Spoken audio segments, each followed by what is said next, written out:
Welcome within our program Hyper Annotations. I'm here with Biljana Ciric, the curator of the Serbian Pavilion, and my first question would be about the Serbian Pavilion, about the work that we can see there. Could you describe us more? It's so beautiful to see you in person. As we are standing in front of the Serbian Pavilion this year at the Biennial, we are presenting a solo exhibition by Vladimir Nikolic called Walking with Water, which is inspired by Haraway's Staying with the Trouble, and we are presenting two new works that artists actually created over the last 3 years of time, being in the biggest crisis that we will probably remember, and exploring his relationship with the water and technology.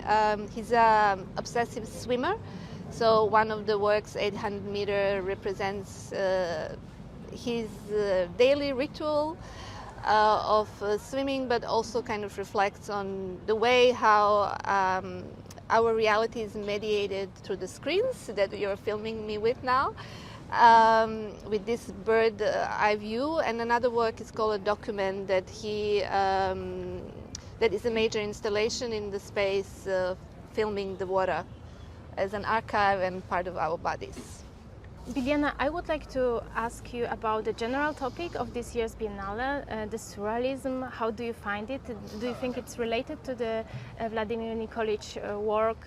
And how it corresponds with the reality and its urgencies? I have to say that the work of Vladimir has been created before the theme of the Biennial has been announced, and I think this is probably the case with many pavilions. But I think what is interesting is that kind of both the theme of the pavilion and the theme of the overall Biennial that Cecilia brought up, it kind of reflects our times and certain ways of looking towards the future and our interconnectedness. And I think Surrealism is something interesting that I learned a lot through learning from the margins and citations from the margins that she kind of explored through the exhibition. I'm also very curious, what does it mean personally for you to be here? It's very complex. To be in Biennial this year after 3 years of waiting and anticipation.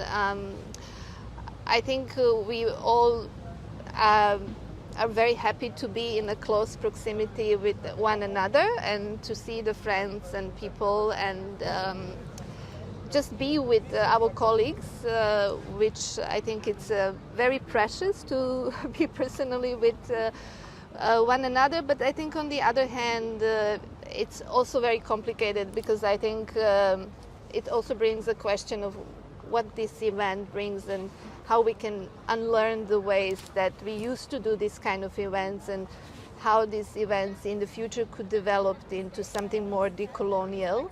And I hope maybe these are the beginnings of those decolonial struggles towards learning and unlearning for the future. And I think a lot of pavilions this year actually are very strong, trying to kind of work towards these decolonial gestures. Do you have any ideas on how the institutions, from governments to the galleries, should work to revitalize the art after the pandemic? Well, it's another very complicated question that I think it requires a structural change, but really a structural change, and usually structural changes are deep and slow and very hard. So, and I think it's really bringing a very important question of role of art within our society in the crisis, in times of pandemic. We are still in the pandemic. I don't think we are in a post-pandemic condition. It's just that our reality is very fragmented. We are feeling it's normal here among each other, but my colleagues in Shanghai under lockdown didn't have food for 3 days, you know. So, and we have to acknowledge that. So, but I think we have to kind of fight for, let's say, art as essential service and art as a healing towards future. And I think this is probably what we are all trying to do. Within our project, we are also reflecting on two ideas borrowed a little bit from the Polish pavilion, the idea of re-enchantment, and the Ukrainian pavilion, the idea of exhaustion.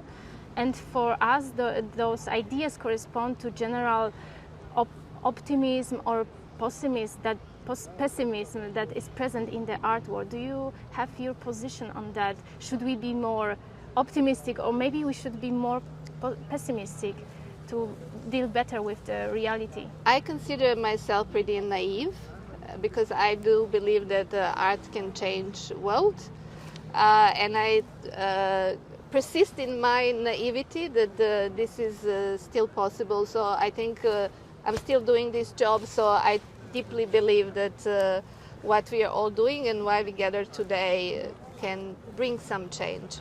Very slow change, but I'm sure we are all working together as a community towards that. I would like to ask you about the educational platform that you established. What should curating do, where we had a chance to meet previously? Could you tell more about this project?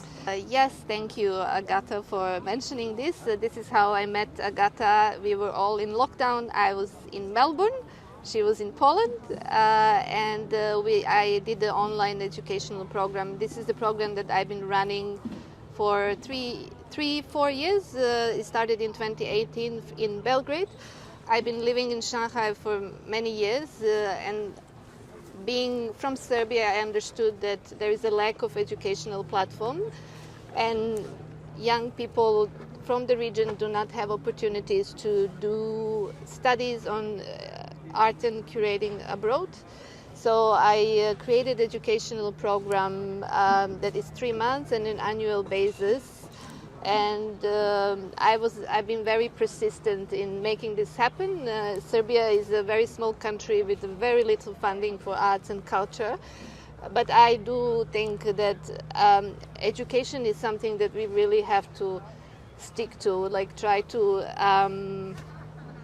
work with the young peers, artists, curators, activists, practitioners, and try to understand how to create a different kind of human in the world, and what are our references, like what are our citations to creating that kind of human that is maybe not based on competition and things that we have to unlearn. So I've been doing this very actively for 4 years. Could you describe a little bit how the Serbian art scene looks like, its problematics, what inspires you there? I have to say that I know not so much about the scene because I've been living a very long time abroad. I worked with Vladimir on many different occasions on international projects, etc. I think we have a very strong independent art scene, and many artists survive with very little support. Like in many countries, I think, on so-called peripheries of the Europe.